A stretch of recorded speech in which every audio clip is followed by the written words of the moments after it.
should have made this video a while ago. I've just been lacking on the waist trainer update videos. Basically what has happened is I stopped using my last waist trainer. I had bought a 9-inch one. It's like a 9.45 inch. Usually I'm using like an 11-inch waist trainer. I do have a longer torso. I'm 5'6", so I do have a longer torso, and you know, the 9-inch one, I think it's better for girls who are like maybe like 5'3" and below, or if you just have a shorter torso. What happens when you're wearing a waist trainer that is either too tight or B, maybe too short for your waist, is basically it puts a lot of pressure on your organs, but in a bad way. You guys all know, I've showed you like the graph of what happens when women are pregnant and how the organs rearrange, and basically this is what is kind of happening when you're waist training, except instead of rearranging up, usually I think some of them rearrange up, but for the most part things rearrange down and up. It's a little different because like you're cinching in this area, and when you're pregnant, I don't know, if you just look at the graph of a pregnant woman, you will see what I'm talking about. So it was putting a lot of pressure on my lower organs, and it was just cutting me off, and then I'd have like, you know, like the fupa, like, you know, the lower belly that pudges out. And that's really, really bad because it's putting a lot of unnecessary stress on your pelvic floor, meaning that if you notice that you have to go to the bathroom more often, you're waking up multiple times like to go pee and things like that, that is a really good indication that your pelvic floor is weakening. It's not as strong.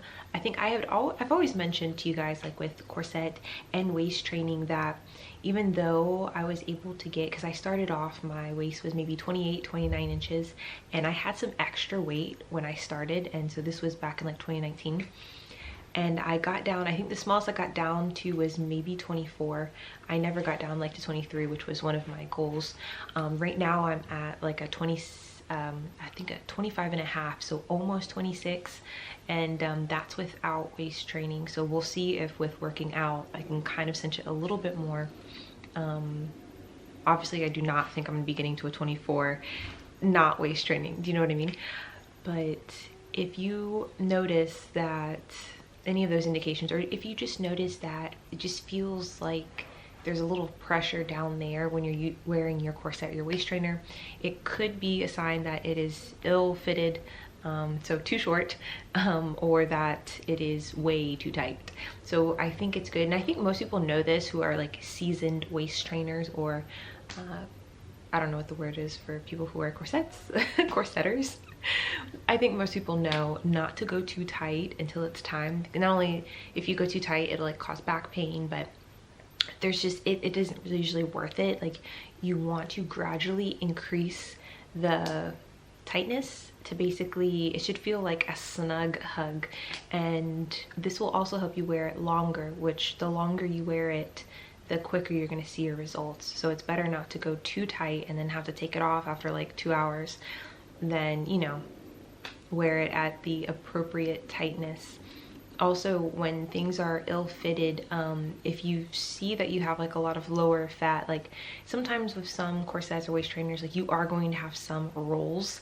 That's where it's like taking, you know, all of your extra skin and you know, flesh, and it'll kind of like pudge out at the bottom. Sometimes just sitting will do this, but it's really nice. Like the Timeless Trends corsets, they are cut in a way that does extend down to your lower stomach to kind of like by the pelvic area, so it does help in keeping this in.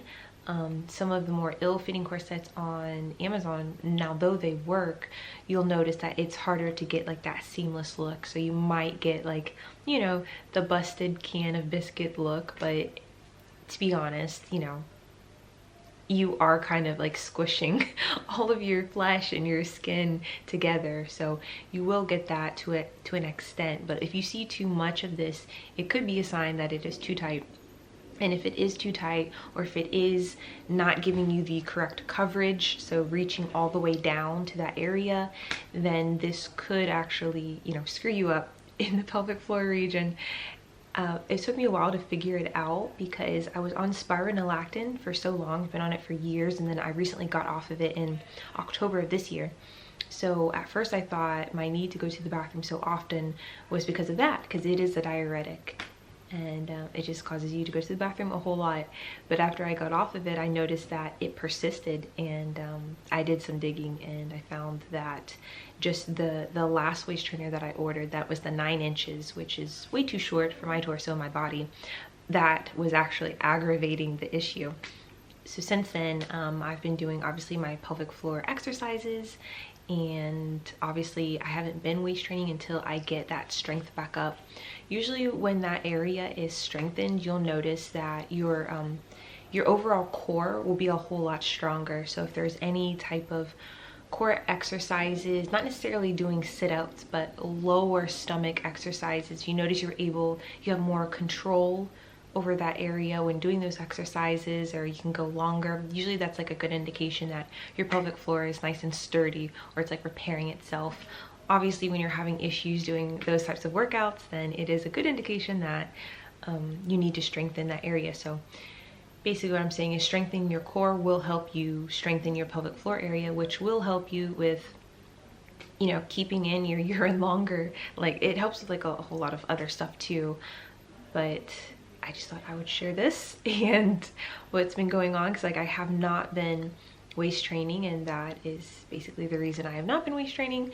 And thankfully it only took maybe a couple of weeks of doing certain pelvic floor workouts for me to get back to where now I don't have to wake up in the middle of the night and like go to the bathroom all the time for pee necessarily. Now that I'm doing rectal glutathione syringes, I have to go for other reasons. But you know, it is something that you can fix. So like, don't freak out if you notice that, yeah, you're having this issue. Like, you can fix it fairly quickly too. One of my best, like for those types of workouts, her name is Dana Landren or Landergan. I don't know how to say her last name. She's on Instagram, and she has this little ebook. I think it's like $20 or $24, and it has a lot of really, really cool workouts, and those are the ones that I do, and they work amazing. So she knows what she's doing. But if you read the reviews and the testimonials of the people who have done her program, you'll see just all what she has to offer. Like it's a really good, it's definitely worth the $24, 100%. I've had the ebook for maybe a year or 2 years now, and yeah, it's amazing. When I do get back to corset training or waist training, it's probably going to be with a corset, and it's going to be with my Timeless Trends one.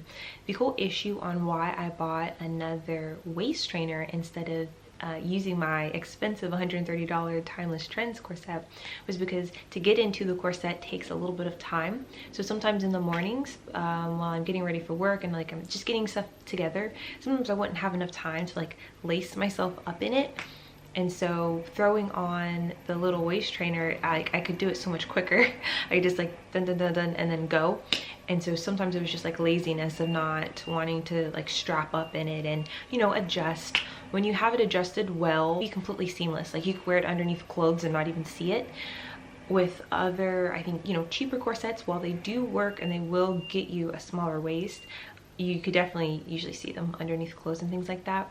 Though with the Timeless Trends corset, sometimes I have to be careful not to have it too tight around here and too loose down here, or sometimes it'll be like the exact opposite.